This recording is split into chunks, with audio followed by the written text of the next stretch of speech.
And so I get to see a lot of you guys for the first time.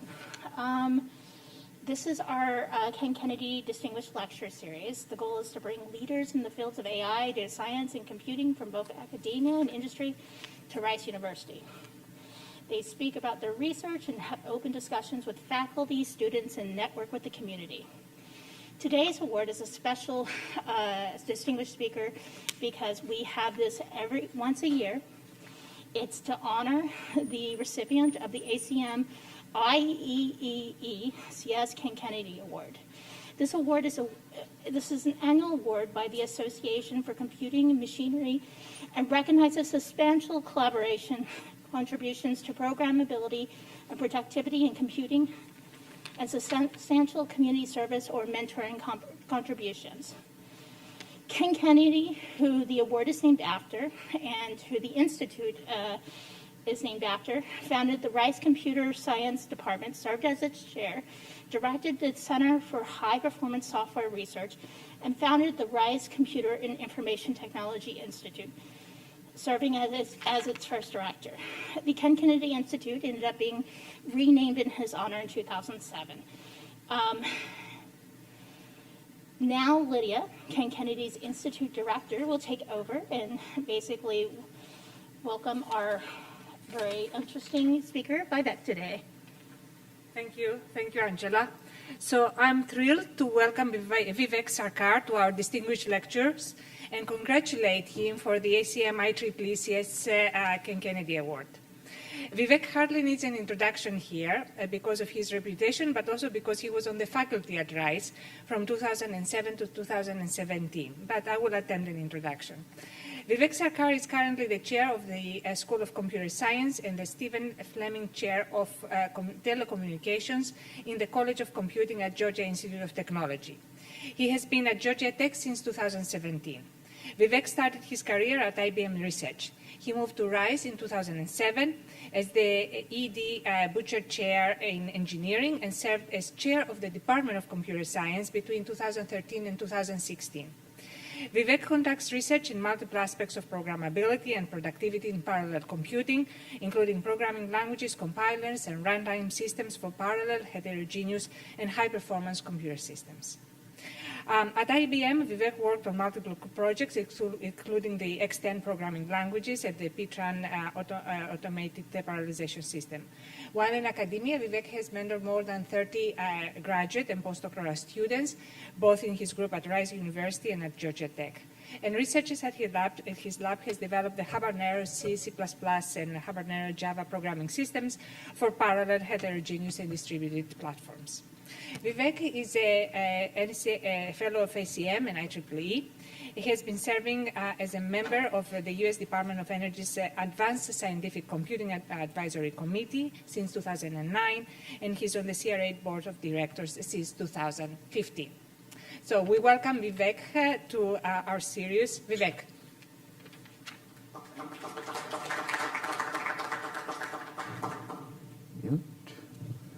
Thank you, Lydia. I think I'm going to take off my mask, if that's okay, to make it clearer when I speak.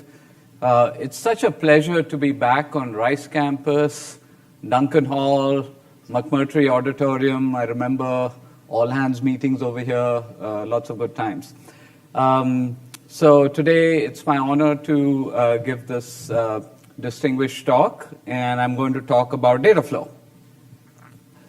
So before I do, I'll talk about something you're all well aware of, that Moore's law is coming to an end, or depending on your perspective, has already ended. And that's led to multiple challenges. Computing is becoming more heterogeneous.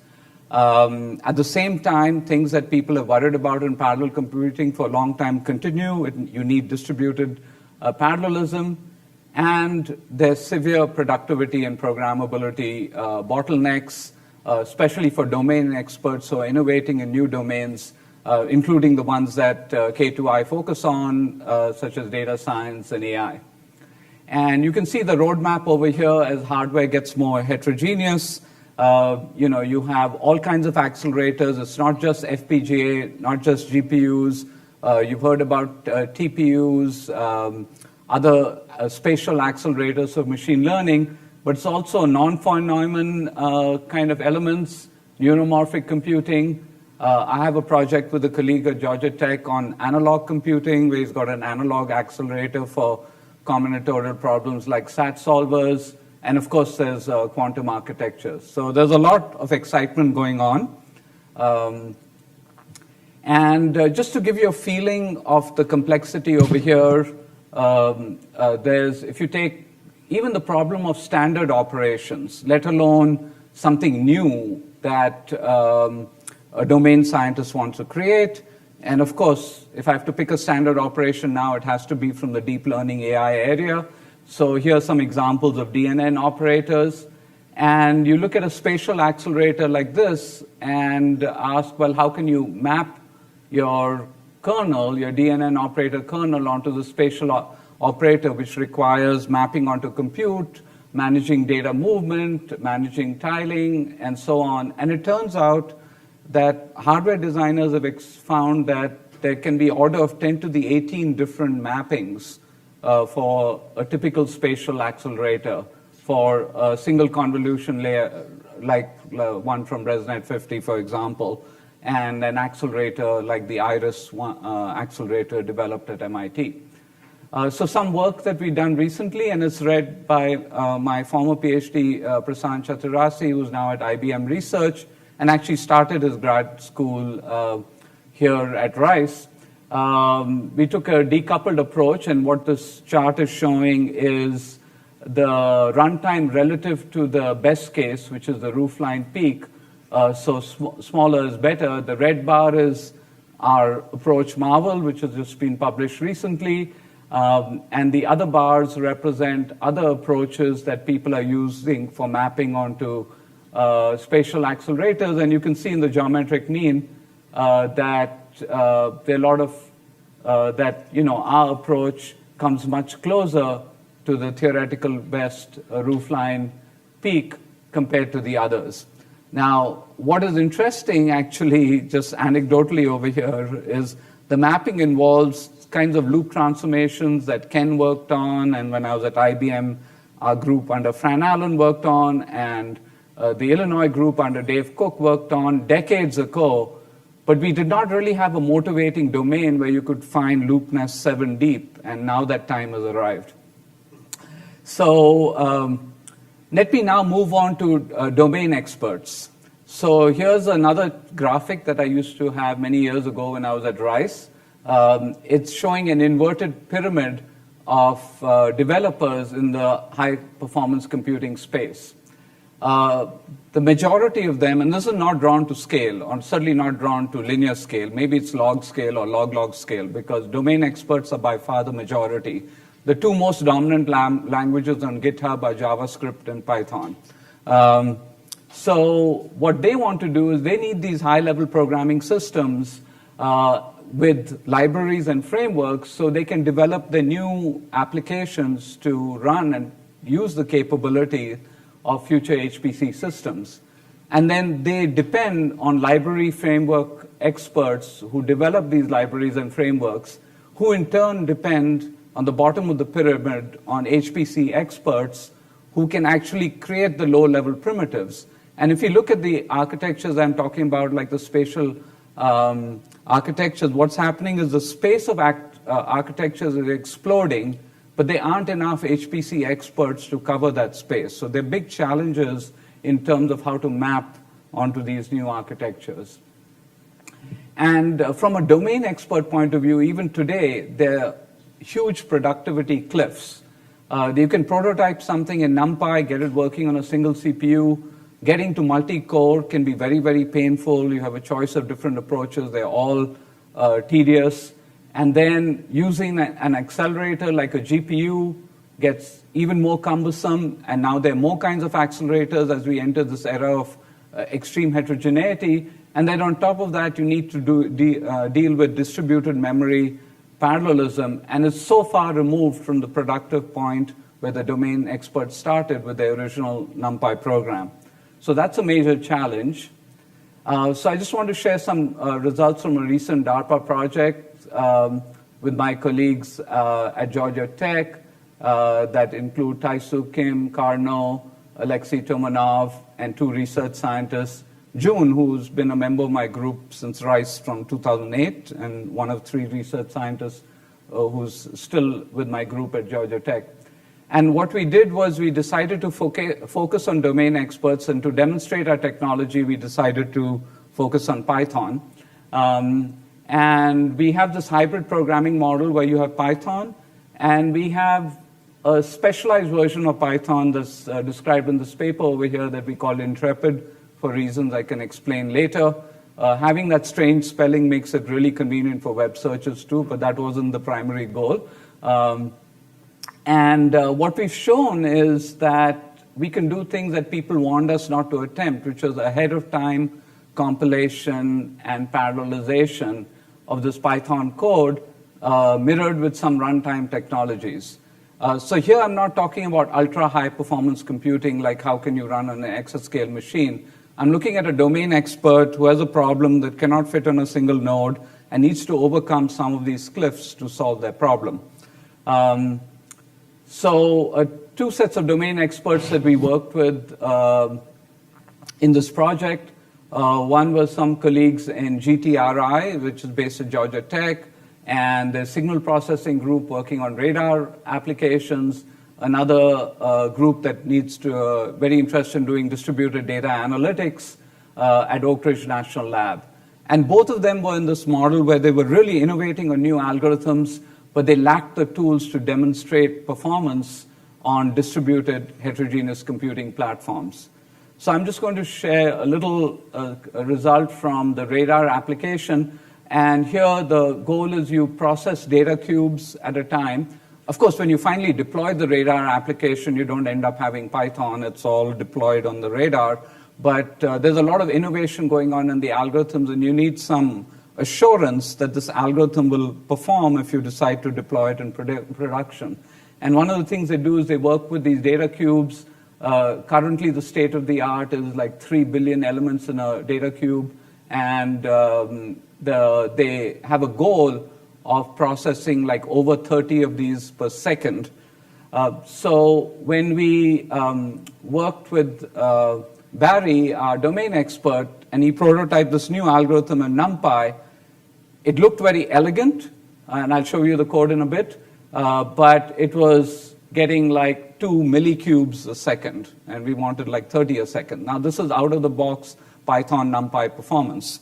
He did put in a little more effort to say, okay, to use a GPU, I can use some CUPA APIs. It's not just an API change. You have to worry about data movement from host to device, all of that. And significant improvement, but still under 1 cube per second. So, 2 orders of magnitude faster, but you still need another 2 orders of magnitude to go. What we were able to demonstrate in our project is take this NumPy input, not the CUPA input, and automatically generate code that scales across multiple GPUs. So here we end up using 144 GPUs, 24 nodes, each with 6 GPUs. And we can exceed that target, and then he can go to his boss and say, yeah, this algorithm can scale, and then they can create a specialized implementation. Or if they needed to tweak the algorithm, we can iterate. So there's an opportunity to be more agile without this proof of this basis for confidence, they wouldn't really be sure about converting this application to something, this algorithm to something that could be deployed. So this was really very encouraging for us. Now, how did we do it? So this is the code that Barry wrote, and it's kind of interesting because it had some 2D operations here starting from line 8, and there's a loop here with some 1D operations.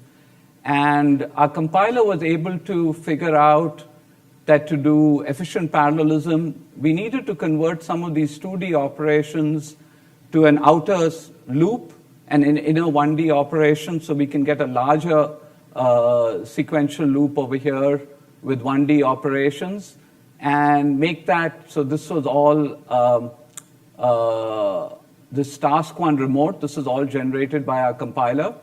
And this is spawned as a task. We happen to use a runtime called Ray that works with Python. And this is a task that basically uses a model called futures, something that we've been teaching in Com 322 for I think nearly a decade now, and here's the blocking operation. Now, one observation which will finally get me to the meat of my talk is that futures is one form of data flow, and using data flow made this coordination very, very convenient. So let's just quickly look at data flow. You all may have heard of data flow from many different perspectives. It turns out there were many contributions to the key idea behind data flow.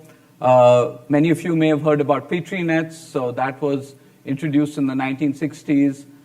There are some very seminal papers by Karp and Miller, one in 1966, one in 1969, on computational graphs and something called parallel program schemata that I'll get back to when I talk about semantics. There were Kahn process networks, and then Jack Dennis, who's widely acknowledged to be the father of data flow and someone I've had the opportunity to know quite well since I've been a graduate student.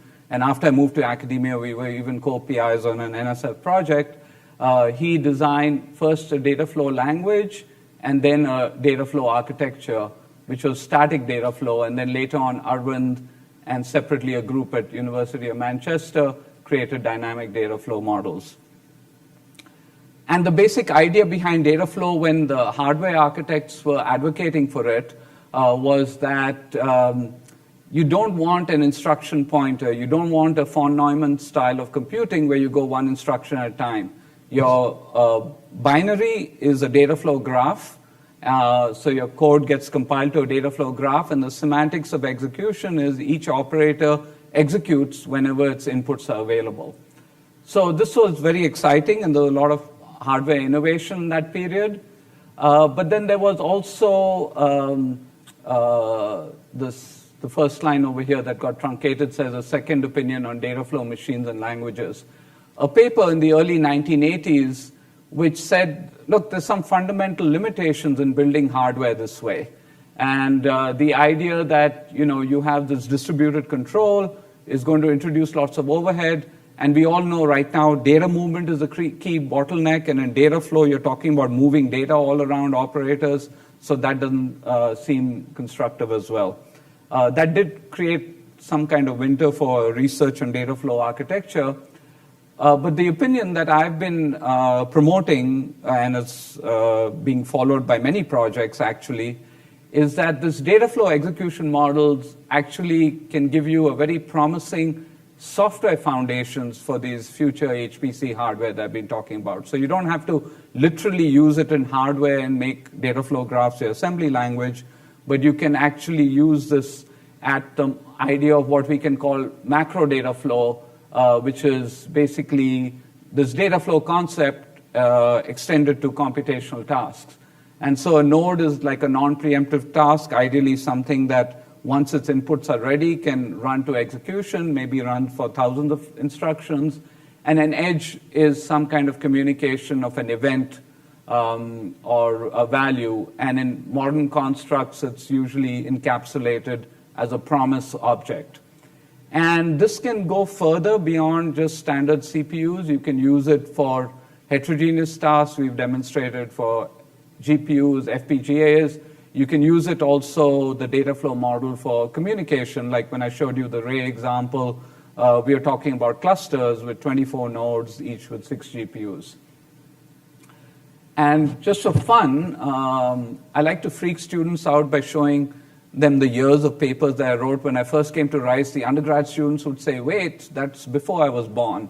Then later in academia, the grad students were saying, wait, that's before I was born. Now my younger faculty colleagues are saying, wait, that's before I was born.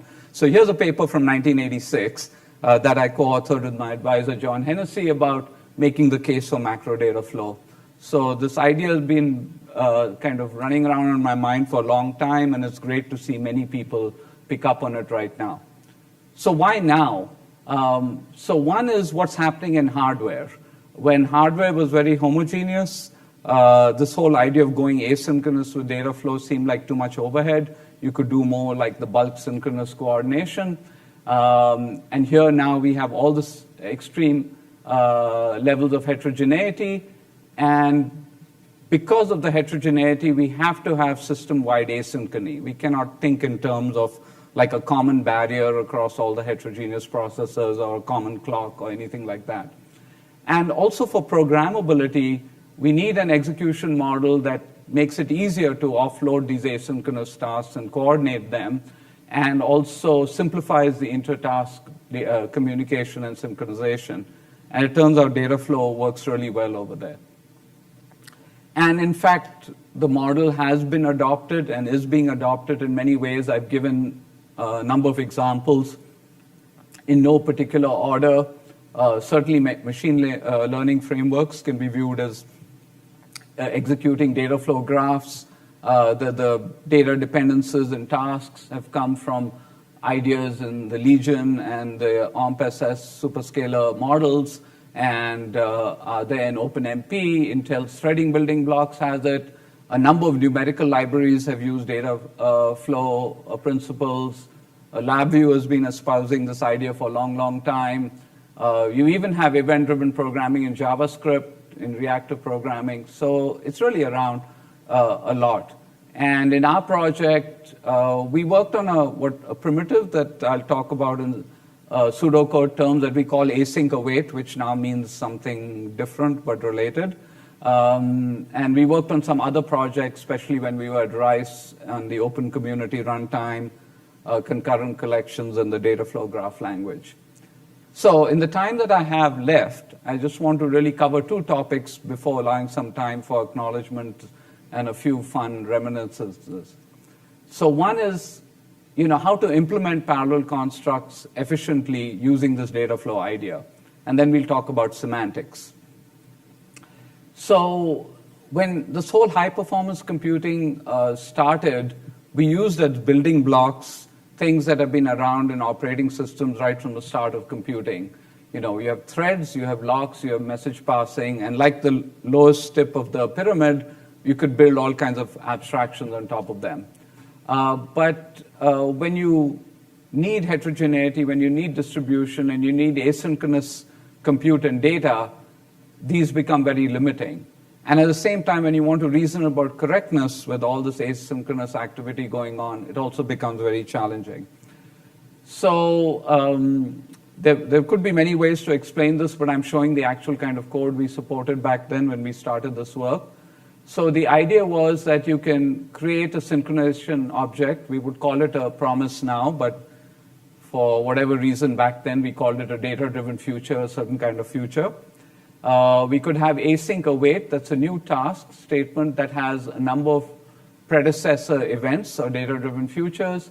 And the idea is that when all those events are satisfied, the task will be ready to execute. So it's just like the data flow graph idea, but you're specifying some computation like a lambda that can be deferred to execute when its inputs become ready.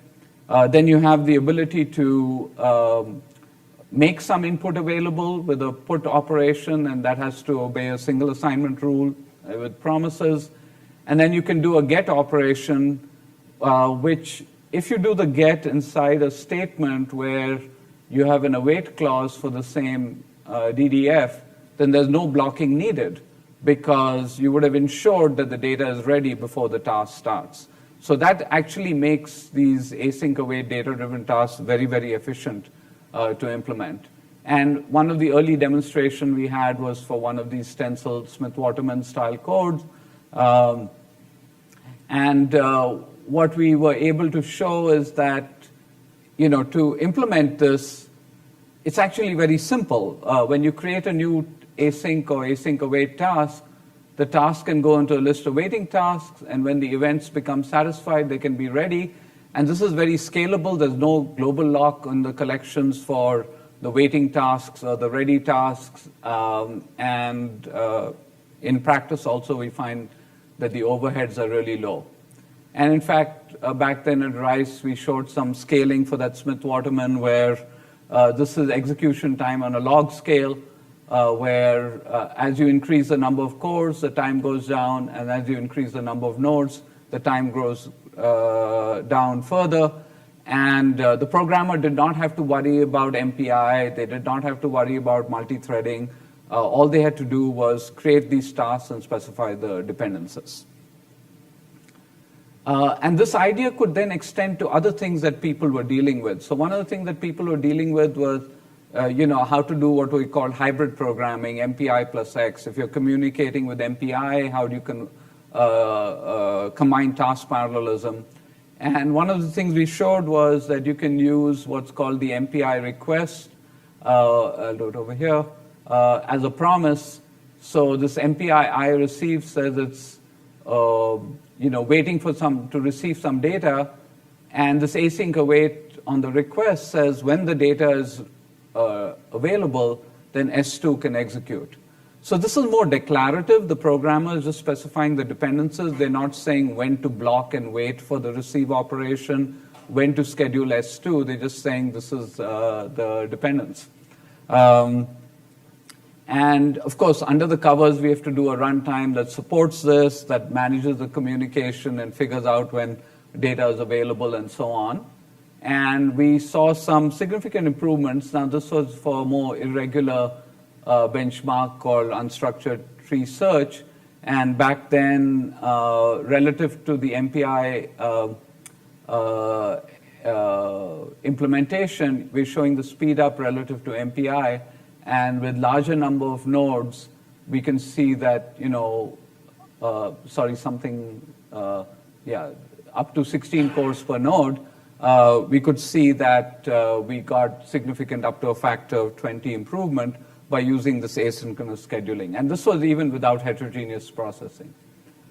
And with heterogeneous processing, we showed how the same approach could work. You can do an async await on any accelerator, and we had a project here. In fact, this paper talked about mapping a data flow programming model onto heterogeneous platforms that showed how you could do it with CPUs and GPUs. So since Dan is here, I'll mention that we used a Conway node with a GPU, and neither NVIDIA nor Conway were that thrilled about it because each wanted us to use one or the other, but we mixed the two. But one of the things is, okay, this async await seems cool, but if you really try to develop large software with it, it can become painful. And since many of people have programmed in JavaScript, you've probably come across the term of callback hell. It's the same kind of thing. Async await is a form of callback. It says that here's a task that's ready to be executed or called when some data or some multiple data items are available. So we know that can cause challenges, even though it works really well for supporting the hardware platforms we want. So an alternate approach is let the developers specify the parallel code any way they want. They don't have to write async await. They can use barriers, future gets, locks. But with the compiler and the runtime, we can automatically convert each blocking operation into an async await continuation, meaning whatever follows the blocking operation is waiting for the event that is blocking. And you can use the same async await data flow scheduling, even though the programmer did not realize that they're writing data flow code. There's a technicality. These tasks are what are called one-shot delimited continuations, so they don't have the full baggage of standard continuations that you may be familiar with. And this can be scheduled very efficiently and robustly on a fixed number of worker threads. And so we built what is called Cooperative Runtime. Actually, 2 PhD students from Rice contributed many ideas here. One was Shams Imam with his PhD thesis in 2015 and demonstrated this work in the context of a Java runtime. And then later, Nick Vervillo did some extensions and demonstrated this in C++ runtimes. And here are some of the improvements that they got from cooperative scheduling relative to using a standard runtime. But what is not shown in the chart is when we tried to increase the input size and the number of tasks or future tasks created on these benchmarks, those other runtimes would often crash because they would have approaches where they would either create new worker threads if they were blocked, or they would get into a deadlock with blocking operations, and the 2 PhD dissertations explain those situations. So there was a robustness issue as well. Okay, so we're doing well on time. So far what I've done is I've tried to give you a picture of the history of data flow and why I feel it's really relevant now in the 21st century with the hardware trends and some brief indications of why it can perform well. I'd now like to move to the other side of the claim that I made, which is that it's easier to write correct programs, develop correct programs using this data flow model. So let's talk about semantics. So back again to the chart that I showed earlier, and I'd mentioned that Karp and Miller had worked on these concepts of computation graphs and parallel program schemata. So let me take a little moment to talk about this idea of a parallel program schema, and if you have many of them, you have schemata, that Karp and Miller introduced. So, I mean, this paper was published in '69, so the work was done definitely over 50 years ago. And they were saying, okay, imagine a model where you basically have a shared memory, and instead of tasks, they call these operators. And each operator, kind of like a data flow task, it can be viewed as a function. Actually, they had two functions. They had one function that they call the result, which you can think of as the side effect, what it writes back into memory, and there's another that they call the outcomes, which you can think of as a return value. The key thing for a parallel program is you can have multiple operator instances executing in parallel. So there can be challenges, like in particular, for example, you know, this if the operator B is reading this purple value, which can be written by operator A, we have a situation that we would now refer to as a data race, and they get to reasoning about that. One key thing is the reason they call these schemas is their reasoning about the correctness properties I'm going to talk about, or schemata, was that the results hold no matter what the functions f and g are. That these are what are called uninterpreted functions. So here's a theorem that they have in the paper. Oh, it got, let's see, it got clipped out. But essentially what it said was, sorry, the top part got truncated. But it basically says that this parallel program's execution will be determinate if the, you know, any two operators that can run in parallel can commute with each other, which is intuitively a very clear and simple idea to understand. They went through a lot of work to prove it. And this also leads to the basic conditions for when data races can cause indeterminacy. For example, we know two reads can commute with each other if the value is not being updated. And so the two reads in any order are not considered a data race today. But read-write and write-writes don't commute. So they had established these foundations then. And there was some other theoretical work, for example, and this is really powerful, one powerful result from 1970, to say that if you have a determinate system and you create a system of systems by composing determinate systems, that result will also be determinate. So you can now do compositional reasoning, which makes us all very powerful. And so it's really helpful to be able to establish determinism at different levels of your program and be confident about the composition. So here's something that we explored in our group. It's maybe a bit of a complicated Venn diagram, but we were looking at different properties. So one is deadlock freedom. So one thing that and I'll get into this a little more so for example, deadlock, obviously if you're using locks, you can, try to acquire a lock that no other task is releasing, and you get into a deadlock situation. If you convert that with the implicit data flow, you get into an async await with an event that's never set. So in some sense, you know, you're creating tasks with promises or events that are not set. That's like a manifestation of deadlock. Data race freedom is another property that we're interested in. Determinism, and I'll say a little more about structural and functional determinism. Then there are many classes of programs for which it's really hard to establish data race freedom and determinism, but what you can prove is that data race freedom will imply determinism.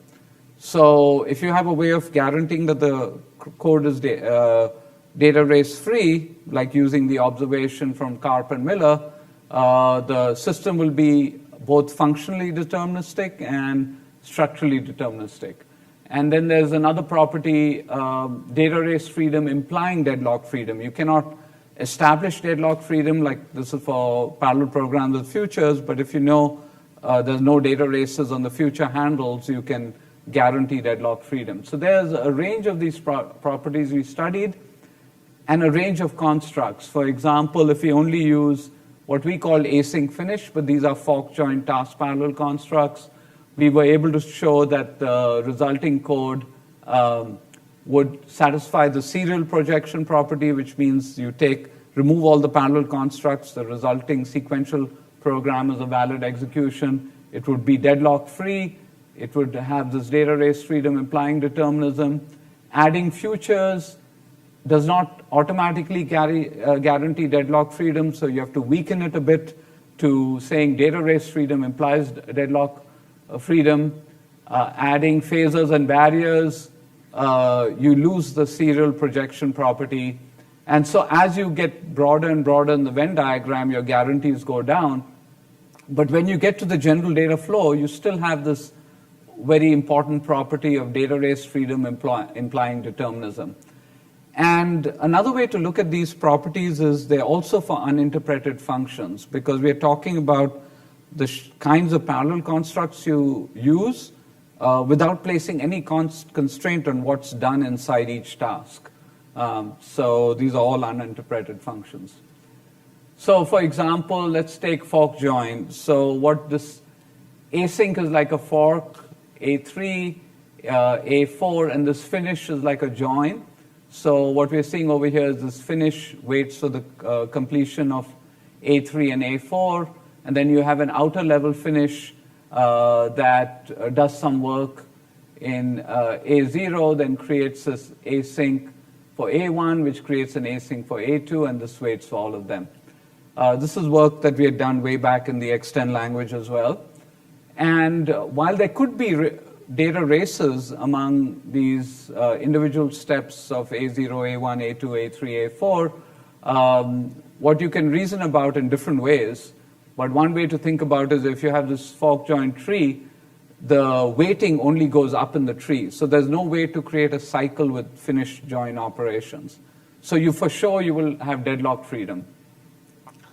Now if you have futures, then it turns out that you need data race freedom to guarantee deadlock freedom, and you also need a data race freedom to guarantee these two forms of determinism. So let me say a little more about them.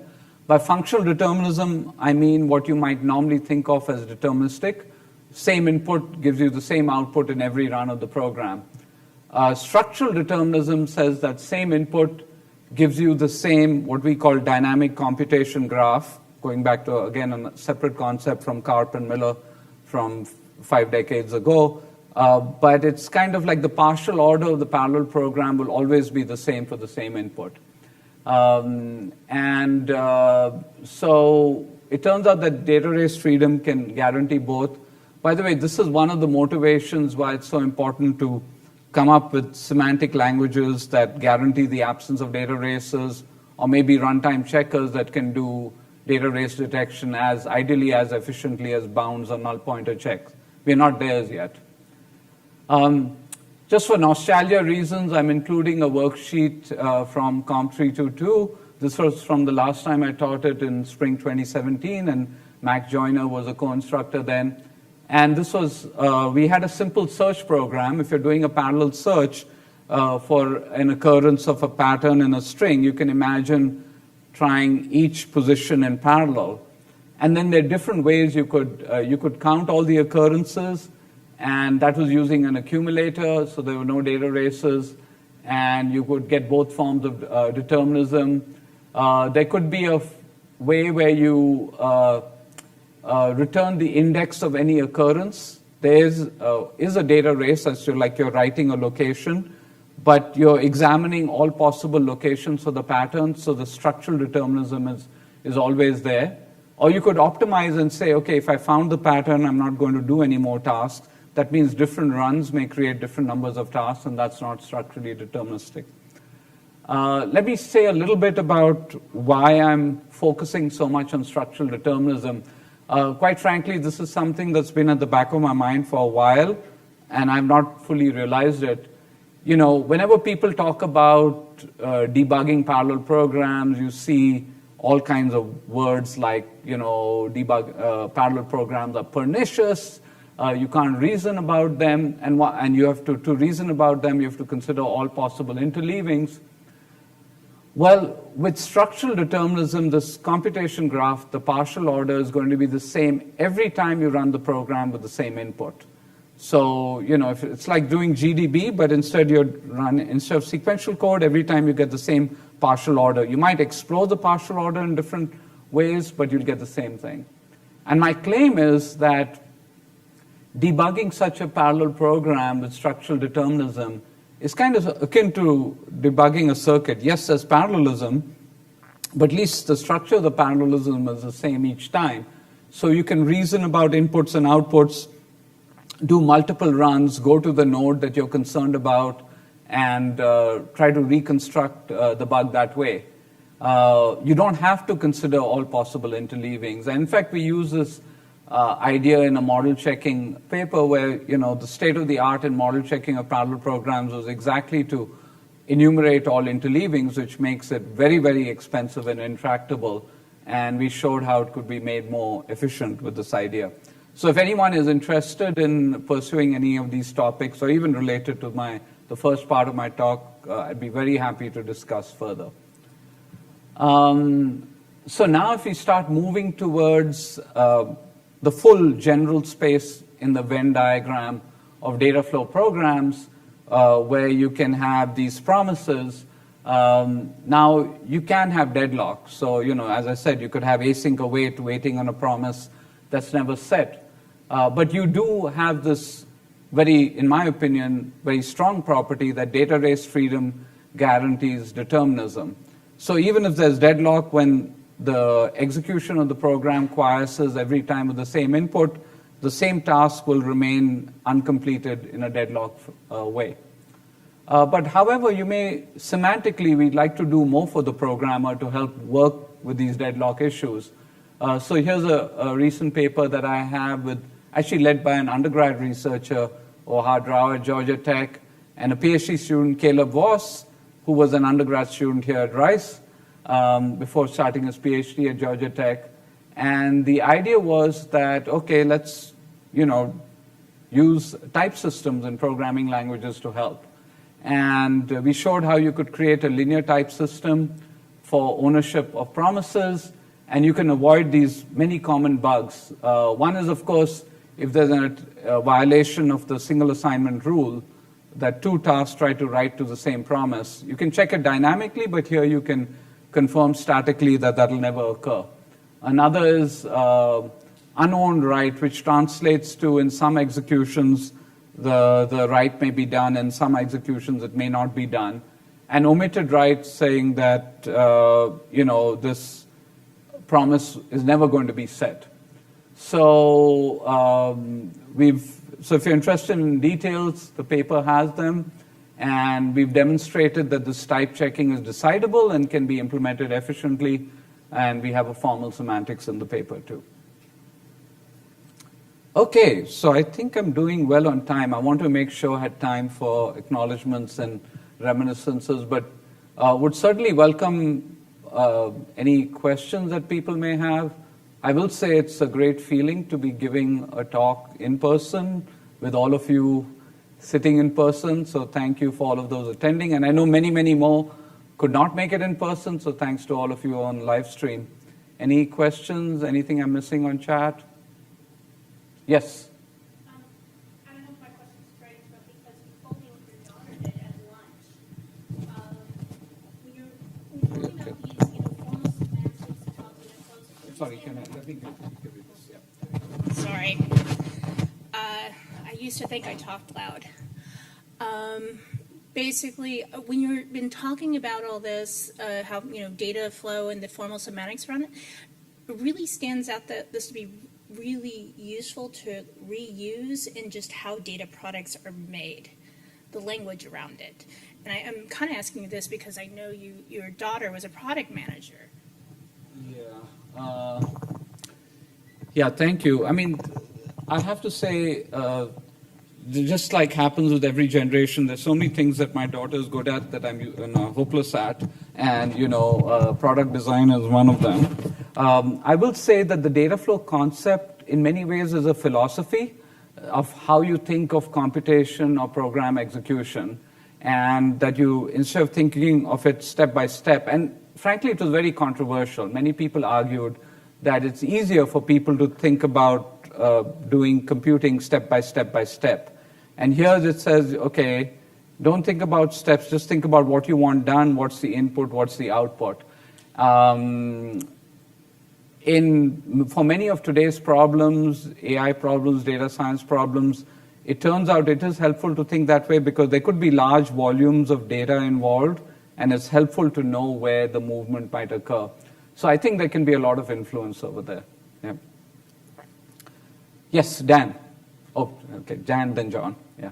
Oh, let me give you the mic again. One sec. You also clicked the button twice there by mistake. Okay, thank you. So this is actually a great talk for something that's been on my mind. So I spent on sabbatical 2020 building a big thing in Ray, doing a big computation on a cluster of 1,000 machines. And to make a long story short, there was a sort of a map reduce part in the middle. And the map part is super easy to express this way. But the reduce part is kind of a mess. Because in the data flow model, you can't say anything about locality. You just have a bunch of promises for data, and you sort of launch a task to reduce them, and it goes somewhere. So I wonder if you could talk to how the data flow abstraction is or is not the right way to go for certain kinds of problems. Sorry. Yeah, thanks, Nan. So you basically hit on, I think, what the folks and the authors from Illinois in the 1982 paper were talking about when they gave their second opinion on data flow also. I think my approach is it's a good way to declaratively specify what's going on, but you're right, for reduction operations, data flow can sometimes be awkward. Now, functional programming folks have long introduced concepts like accumulators, for example, and I think we've also done some work. My own feeling is you can use something like that in the specification and then implement the accumulator using all our best practices for reduce instead of using data flow. So that would be the approach I'd take. So at the programming level, it feels like a high-level data flow operator reduce, but you don't implement it literally as data flow. You implement it using all the combining tree optimizations we know. Yeah, and Ray doesn't do that right now, and it would be great if they had that capability. John. A couple of questions and one from the chat. Okay. So one question was, you were talking about automatically deriving the data flow representations for execution. And so it seems that in one sense, you can suffer from this program analysis problem where you can't tell whether things are independent, and so you may only derive inefficient programs because you can't realize all of the parallelism. And so I was wondering what your thoughts were about that, because you're also talking about the problem of debugging and whatnot, and if essentially you're deriving them automatically for correctness, then you don't have to mess with the debugging problem. But then you're left with the analysis problem. Yeah, so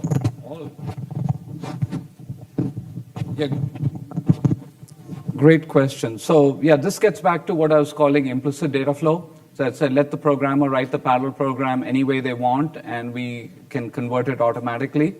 And the reality is, you're absolutely right, John, that the compiler may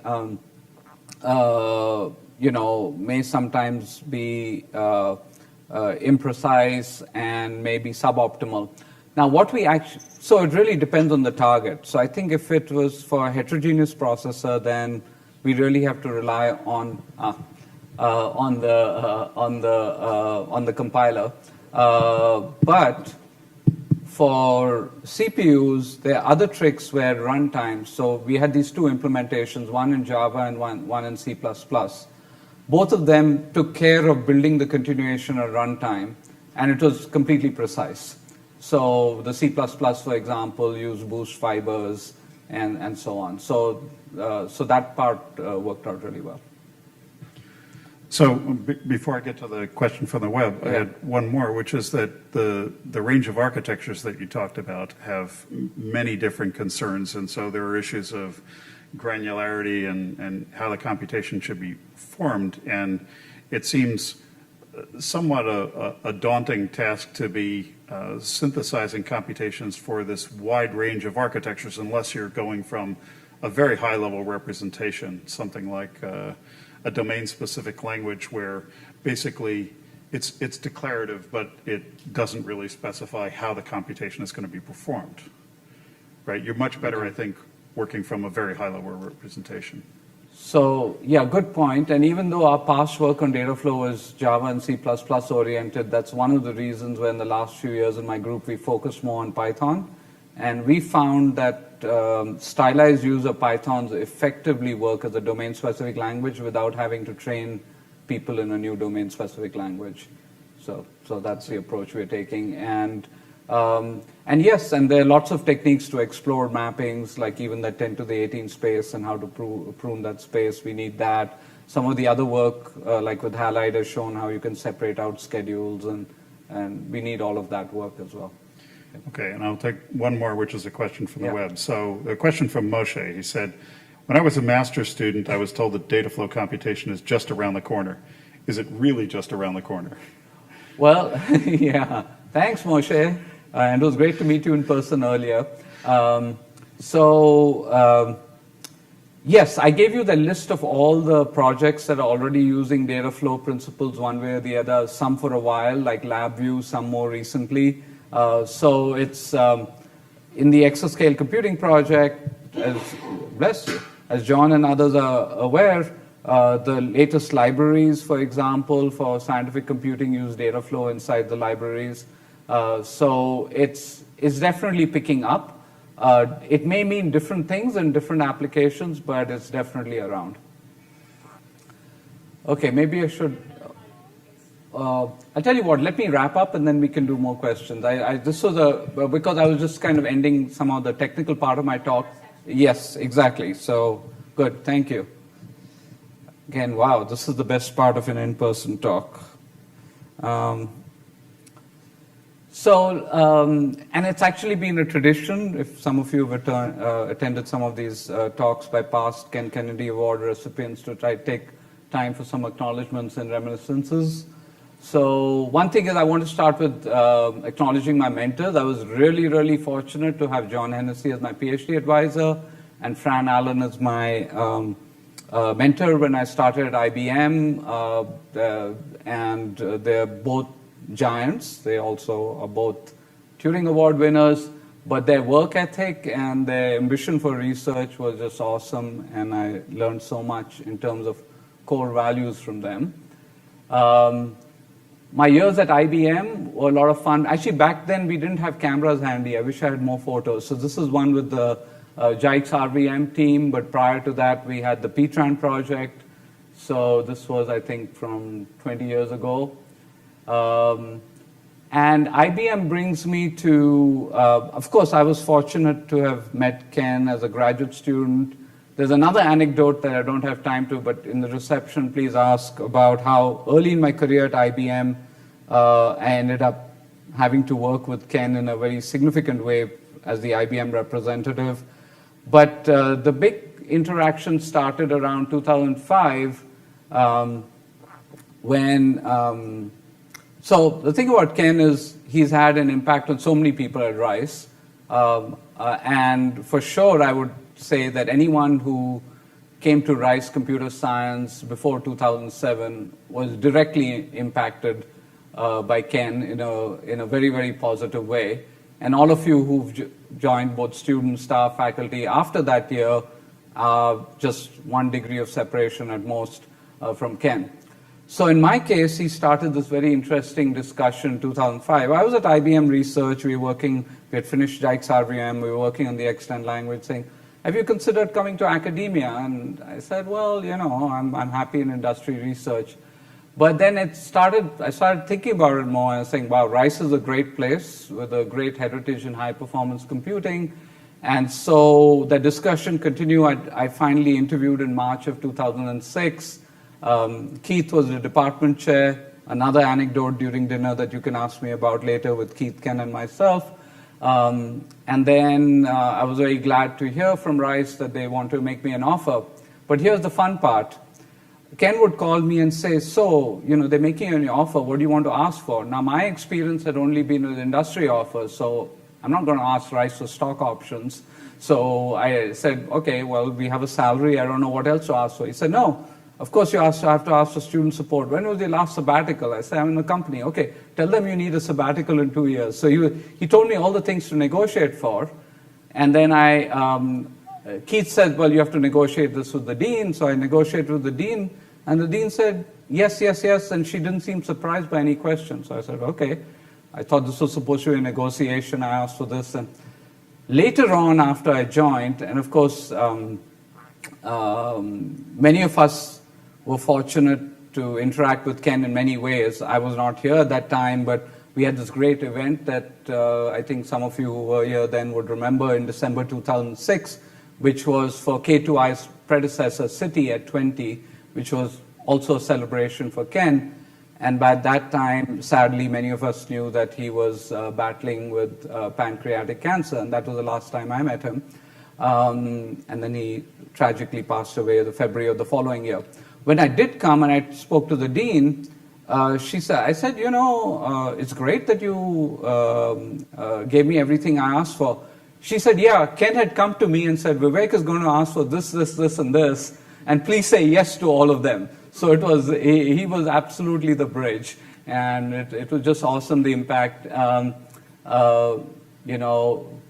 Keith was greatly involved in the construction of Duncan Hall. Ken made the case, so he's justifiably proud with the early photograph. Huge impact, huge loss. If he was in the talk today, I'm sure he would be telling me about my Python work, how it fits with his telescoping languages. Even today, I can pick up any paper by Ken, and it connects so closely to the research in my group that it's a great source of joy. So very sad, but it's great to have the happy memories too.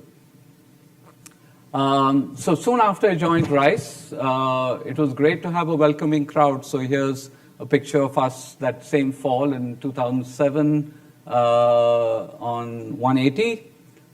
These are still around, right? I guess they weren't blown away with Abercrombie. And then 1 year, I think this was 2015, I did not do a good job of load balancing, and I had 5 PhD students graduate at the same time, so there's a photo taken then. But one of the greatest gifts that I received when I was leaving Rice, and you had a farewell event over here, actually, I was asked to give a talk here, was... many of you contributed to this, but I think Carlin helped put it together. I have this 3-ring binder filled with notes and memorabilia for everyone. So just before leaving Atlanta for this talk, I just quickly took a photograph. I didn't scan. So it was great for me to work with all the CS staff, especially when I was department chair. We had a lot of fun. One episode, I think many of you know that computer science sign up on the wall. When I was department chair, I said I wanted something in Duncan Hall to say that computer science lives here. And so everyone said, no, the code says you cannot put any signage. So when someone says no, that really motivates me to try to get it done. And so that was a huge accomplishment, and the staff was very helpful there. And great to see some of them today. The Comp 322 students, there was this event. I think many faculty who were around at that time probably have memorabilia with these kind of certificates. Mine was voted most likely to teach class outdoors. Comp 322 was in spring, and Houston always had such great weather that I'd find some opportunity, usually around February, to go outdoors. Loved working with the CS club when I was department chair. This was a dinner that we had in my house. Oh, and here you can see some faculty pictures. Those beer bottles are just props that we were given for a photo that Chris Swarath and I, and right, Chris? But we used to have lots of conversations with existential questions, like Chris asking me, why would anyone want to be department chair, for example? So lots of good memories. And now at Georgia Tech, there's something called, you can see a bit of Atlanta over there. And during the pandemic, I mean, this is certainly before vaccination, I tried to get whoever was comfortable doing so, people in my group together just for outdoor walks on campus. So that's a photo. And our mascot, Buzz, is a collaborator as well. So with that, let me wrap up. What I want to do today was just identify some, what I consider very exciting disruptions underway in future computing systems. And just, I focused this talk on data flow. Of course, there's a lot of other related research as well, in terms of both implementation efficiency and semantic guarantees. And I think this can provide a path towards a holy grail of using future hardware with improved performance, productivity, and verifiability. And with that, I'll stop and maybe welcome some more questions. So thank you. So, yeah, were there more questions up there?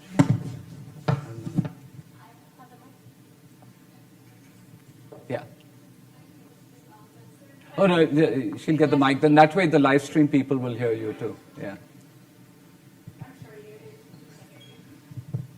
Thank you, Vivek, for the very nice talk and also sharing those memories. So my question is, when it comes to data flow, what do you think are the new opportunities and challenges that we are facing as compared to the last 2 decades? Thank you.